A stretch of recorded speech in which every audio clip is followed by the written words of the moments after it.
po natin si Sir Richard Apoderado ng MMDA Store. Ngayon tanggal nga po itong advertisement dito sa nakalagay sa poste. Bawal na bawal nga po maglagay ng advertisement sa may poste.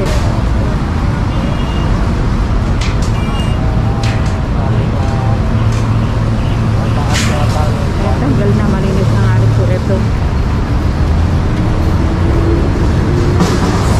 Gastos nila to, 7,500. Ito, sa illegal signage. 7,500. Pag kinuwenta mo yan, 7,500 pero illegal. Opo. Yung Kanyang paggawa nga, paglagay. Kanyang paglagay, paggawa ng kanilang advertisement. Outside na rin siya ng ano. Nasa private pa. Actually, ang government control dyan, mula dyan sa street light na yan. Opo. Yan na yun. Ayun, nasa private property na yun. Parang yung, ito, bigyan ko kayo ng alintulan na. Nakita nyo yung main post na yan. Opo. Dati nasa title ka, pero binayaran din nila yan. Kaya makikita mo yun lang ang post. Ito yung tinuturo ni Sir Richard.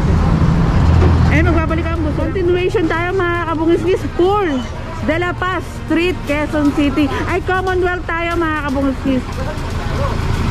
And continuation tayo ng ating clearing operation. Kasama po natin ang MMDA Task Force Special Operation headed by Chief Joey Furio. Ito nga, nandito na nga rin po sa daan itong tindahan.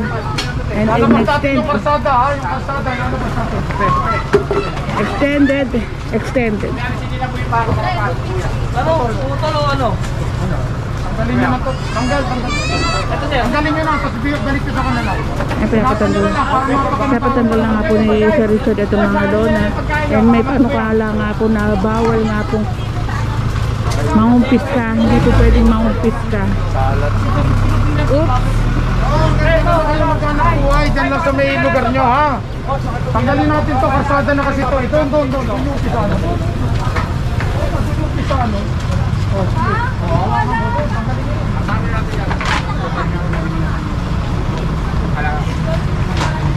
And kahit nga po itong bangketo, wala na nga rin po. Nasarahan na ng mga gamit nila mother.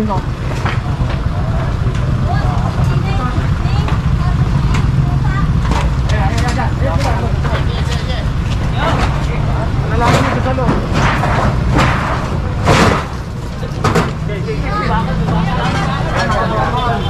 Ay, nakamit sa may bakal yung ano kahoy.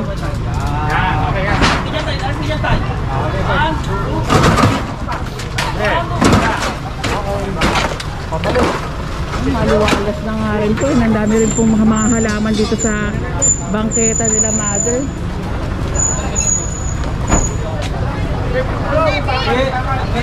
Ano mo na lang, gusto mo. Nagamitin mo pa ba ito? Pwede ito putulin mo dito. Ano? Siyempre.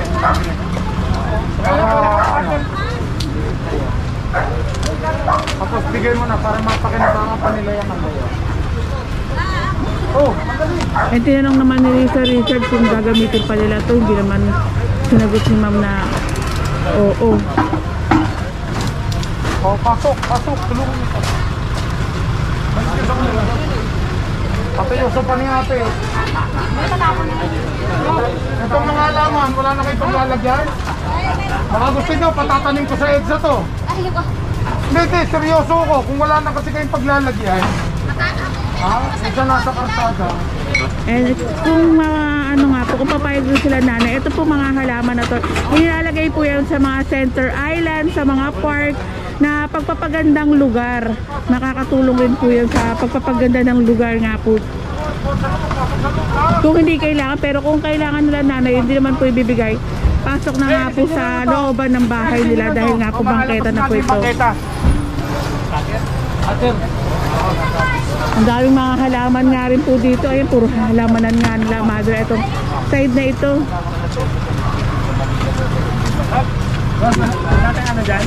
At tinutulungan naman po ng ating MMDA para maipasok nga po yung mga halaman nila nanay dun sa looban nila. Napakarami. And maganda nga po yung paghahalaman, paglagay ng mga halaman kung nasa property mo. Pero kung makakaperwisyo ka sa inyong kapwa, Sorry na lang Yung po. mga rose ko, ha? Kung yung mga rose ko kunin mo. Si nanay plan nanay. Yung iba kasi plan tita, si nanay plan nanay. Dali mo nga yan doon. Yung mga rose ko. Pasok mo na yan.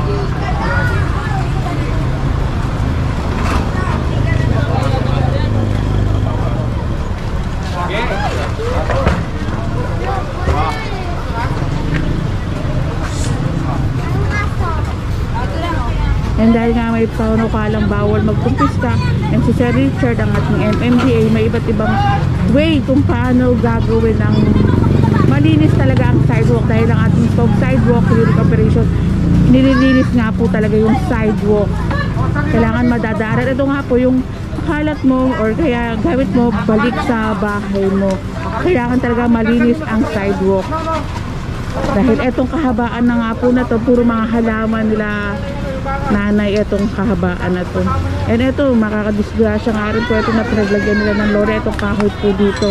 Doon sa loob. Te. Eh, hanggang sa siguro maisip na nga rin po ng mga may-ari na may hirapan na nga rin sila makarabag sa sobrang dami ng kanilang mga halaman.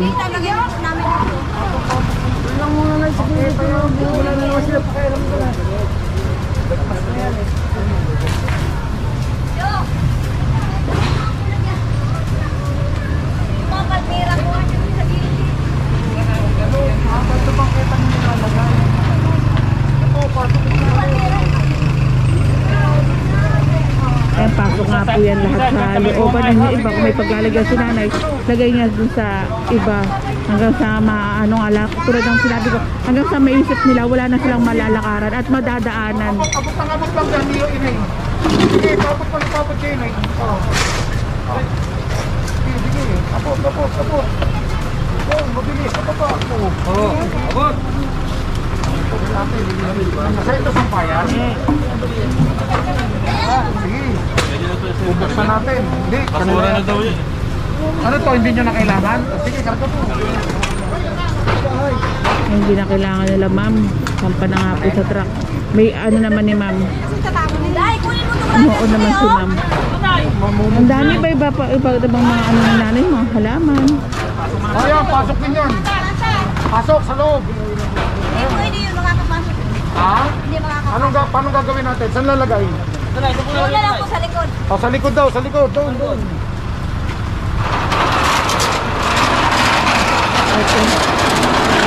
Ito ba kayo ng halaman? Ba't napakarami? Ha? Ayan pa oh. Ayan pa lo, baka makasugat yan. Sa naglalakad And na. kung meron kayong complaint, dial 888-4 Ha? sa mga nagtatanong nga rin po. Oh, pasok. Yan, ito. Abot nyo kailangan yan. O yan. O, yan mo yan. Ayan yung bakit? Ayan yung may gulong. Abot nyo kay nanay. Baka nga, sugat kayo. Sa naglalakad yun. Ito nga po bangketa, ginawang halamanan ni nanay kaya hindi na makakagamit nga rin po ito. Sayang yung mga tinanim ni nanay. Kailangan niya yan. Ito, pasok nyo rin ito.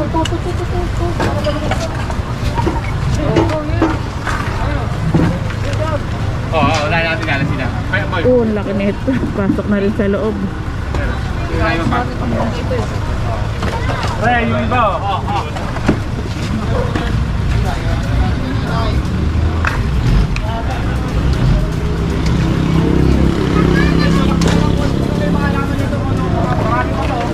Ayun. Lahat yan, pasok sa looban ng bahay nila, mother. Ay, sa truck yan. Sa truck yan. Bakal ka na sa truck namin? Hindi po sa truck yan ginagamit. Uy, kailangan ipasok po natin. Pasok po natin. Sige na. Pasok ko! Ano, dyan na? Ito. Pasok. Pasok din yan. Wala si ano yung may-ari niya. Ha? Ay ba may-ari nito? Hindi po yung pamangkin ko kasi may-ari niya. Ay, saan nilalagay dito? Ipasok nga sa loob. Eh, importante malinis nga rin po itong sidewalk mga kabungis kaya pasok lahat yan. And kung hindi ibibigay nga rin po ni nanay with her consent, Pasok yung isa. sampa lahat yan. ayan, mahihirapan nga po ang ating mga residente dito dahil nga po itong mga halaman na naipasok. Hindi pwede limunin, tatanggalin po yan. Ilalapit natin bangkete. Ang makadaan yung mga tao po, makikinabangan ng mga tao, hindi makakaraan po. May transfer niyo po doon, tulak niyo po yan, di ba? Kasi doon natin sa truck yung iba. Pwede ba? Ano mayroon ba? Pwede na ikaw. Saan ito? Dati? Ha? Towing ba yan? Hindi, papasok lang. Hindi, papasok na lang ako. Sige. Oh. Pasa.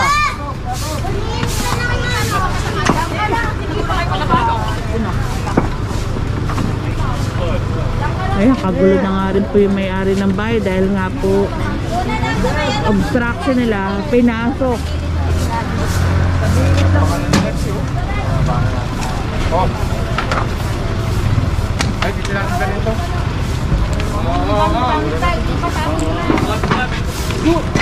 Sabi yung iba nga rin kung hindi na mapapakinabangan ni nanay na dumaan, itapon na. Ayan, pakita ko lang sa inyo kung saan inilalagay naman dito sa kabila.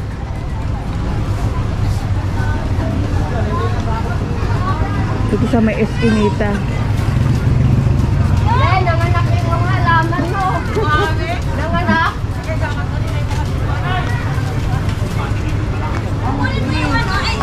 Mga lupa na, huwag mo isama. Huwag mo ibigay. Kaya yung ibang gamit ko, lalala ng puti sa likod. Kuya, ay, sa'yo, mga lupa. Oo nga, dali nila nga sa likod siya, wala na kayo mga ano. Hindi na kayo sa likod.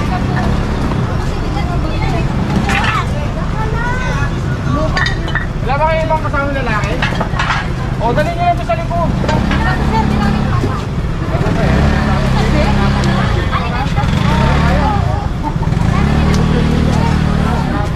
Pasok pa. Dali na. Wala silang manana. Grabe kayo na. Bakit may cactus po? Oh. Boy.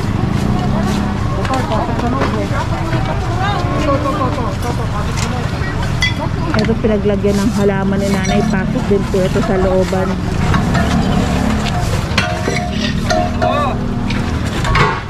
Ayan, si ate natulala na lang sa dami ng mga obstruction na napasok sa bahay nila. Pero pwede nilang patungan. Mapatungan agad ang ibang lalaki. Kalakal na lang yan. Kalakal na to? Oo. Grado ka. Eh naman yun, di ba? Oh, boss.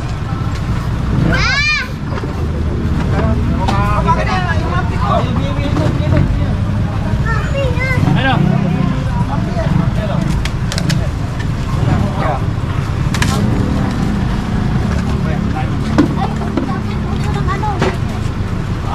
Yung mga pintura ni Anon. Dit. And next upload tayo mga kabungsis.